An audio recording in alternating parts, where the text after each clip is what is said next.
I just cannot get enough of Hollow Knight. Between the amazing base game, the speedruns that I've attempted, and the wide variety of different fun categories there are to run, this game has kept my attention time and time again.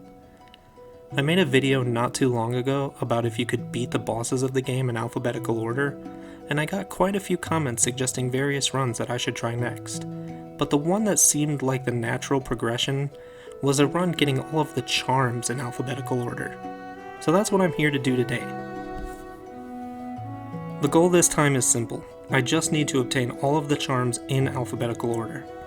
I know if I don't mention this up front, then I will pay for it later, so I am aware of Carefree Melody, and I do not believe there is a way to get it before getting Grimchild. That being said, Carefree Melody replaces Grimchild in the charm list, so technically all of the charm slots will be filled up, so I'm happy to exclude it. If you feel differently, then I guess the run fails almost immediately.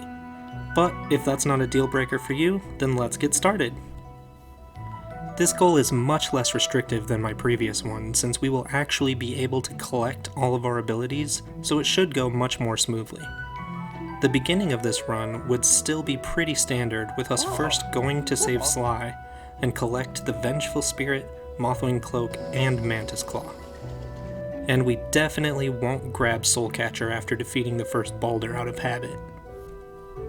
Our first charm to collect is Baldur's Shell, which is located in the Howling Cliffs. We will make our way through Greenpath to reach the Howling Cliffs by dashing over this small gap here. We can jump up the walls and dash across another gap to find the treasure chest with a false bottom. We can jump inside and take out the two Baldur enemies and walk right for our first charm. As previously mentioned, I will not be worrying about Carefree Melody in this run, as this is already the point where we would need to collect it. So moving on to the next on the list, we have Dash Master, which just sees us going back near Mantis Village where we got our Mantis Claw, and walking down to the statue that holds our prize. Deep Focus is next, and to obtain it we will first need to grab the Crystal Heart. Luckily this time we have both the Cloak and the Claw, so getting the heart is a piece of cake. Using our new dash, we can head over and grab Deep Focus. Now we must head over to the Royal Waterways and make our way to the Dung Defender. Once we defeat him, we will be rewarded with the Defender's Crest, and even though I'm obviously a pro at doing acid skips, I also decided to grab Isma's Tear as well for later. After we've done that, we could head to get our Dream Nail. The sequence will conveniently drop us off right next to our next charm, the Dream Shield. And now that we have the Dream Nail, we're going to need to go around and collect 500 Essence. I opted to get it by first going to the Soul Sanctum and defeating the Soul Tyrant, and then going to the Ancient Basin and defeating the Lost Kin, since we could also go ahead and grab the Desolate Dive and the Monarch Wings respectively. Afterwards, I headed back to the Seer, who rewarded me with the Dream Wielder charm. Next, we get to exact our revenge on Flukemarm for the embarrassment it put us through in the last challenge. Luckily, there is nothing holding us back this time, so we can accomplish this with ease and grab the Fluke Nest charm. Now it's time to go to the Fungal Wastes and visit Legeater to buy our next 3 charms, Fragile Greed, Fragile Heart, and Fragile Strength, keeping in mind that he will give us a discount if we're wearing the Defender's Crest.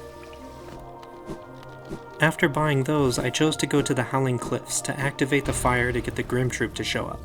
Then I also stopped in at Mato's place for an extremely useful nail art that he teaches you. Both of these things will prepare us for later charms as well. Then I dropped down to the beginning area to head over to the Fury of the Fallen charm. After that, we can stop in Dirtmouth to pay Sly a visit to buy the Gathering Swarm charm. We can head over to the Forgotten Crossroads after that, near the False Night Arena, to fight a swarm of aspids to earn the Glowing Womb. Now we can stop in and visit everyone's favorite vampiric sociopath Grim, and he will happily give us the Grimchild charm with absolutely no strings attached.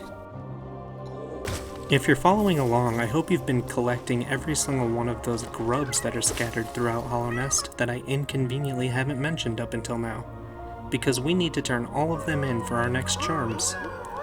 Some of them were a bit out of the way, but it gave us an opportunity to also stop in and see Oro for another nail art that we will definitely use, along with allowing us to get a bunch of different upgrades and also stocking up on a bit of essence. Then we just need to make sure that we pick up Grubberfly's Elegy before picking up Grubsong, and that's 2 more for our collection. Luckily, we also just got a tiny bit of Geo from the Grubfather, so we can afford our next charm from Sly, Heavy Blow. Now we get to head all the way down to the Hive to meet up with the Hive Knight. We disagree on where this area should be ranked, so we end up fighting. We barely end up beating him, and we take the Hive Blood charm away for our trouble. Thankfully, the next charm is really close by. We only need to go right over to the Howling Cliffs again to visit Joni. She seems fine with us just taking Joni's blessing from her, so we do just that and never look back. At this point, I realized the next charm on the list was going to take some work. We need to get King Soul, which means we have a few important things we need to do. We need to collect even more essence in order to access the White Palace to collect 1/2, and we need to visit the White Lady to get the other half. We need the Shade Cloak to get to the White Lady, so we need to beat up Hornet again to gain access to the Abyss. After that, we can grab our Shade Cloak and then make our way throughout the world collecting all of the needed essence. Once we have accomplished all of that, we can stop by the King and Queen to grab our next charm, the King Soul. And just in case you were wondering, I am aware that when you collect half of the King Soul charm, it is called a White Fragment, which is not in alphabetical order, but I'm going for full charms, not half charms. Now we have to go throughout Hollow Nest collecting enough blue masks to open the way to the next charm. I like to place a warp right outside of the door just to warp back after I've collected what I need from the Lifeblood cocoons. Once we open the door, we can go in and collect the Lifeblood core. Thankfully, the next 2 charms are being sold by Salubra, so we just need to pay her a visit and buy Lifeblood Heart and Longnail. Next, we will go take on my personal favorite boss in the game, the Mantis Lords. They will reward us with access to the Mark of Pride charm. For some reason, I've neglected to visit Shio up until this point, so I suppose we should go do that and get our final nail art. After talking to him, we can make our way over to Sly and obtain Nail Master's Glory, which is the real reason we've collected all the nail arts. Let's be honest, who actually uses them? Moving from one shopkeeper to another, we find ourselves heading back to Salubra to buy Quick Focus. Now we will jump back over to Kingdom's Edge to go searching for our next charm. We have to pass by Oro's place and drop into the hole we broke open near the training dummy earlier to grab one of the grubs we needed, and a pretty straightforward path after that we have gotten Quick Slash. As if we just remembered that we forgot something very important, we rush right back to where we came from to buy Shaman Stone from Salubra. Next, we have to make our way back through Green Path once again to meet up with Un, and she will give us the Shape of Un charm. Diving back down into Deep Nest, we can take a well-deserved rest in the hot spring before continuing to grab Sharp Shadow. Now we can finally go back to where we obtained the Vengeful Spirit way back at the beginning of this, to pick up Soul Catcher. From here we will head on to the resting grounds and break a few walls, like so, to make our way to where we can pick up Soul Eater.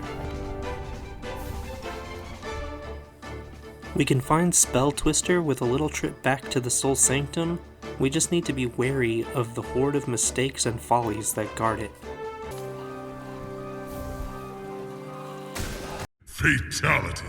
Another trip to Sly's shop will see us obtaining the Sprint Master charm next.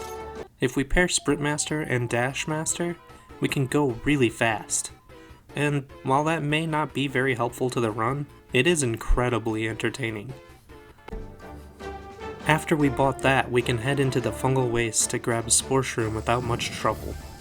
We can finally buy our last charm from Sly in the form of Stalwart Shell, and on that same note we can also buy Salubra's last charm in the form of Steady Body. Then we can run over to Green Path to do an easy little jumping puzzle to get ourselves the Thorns of Agony charm.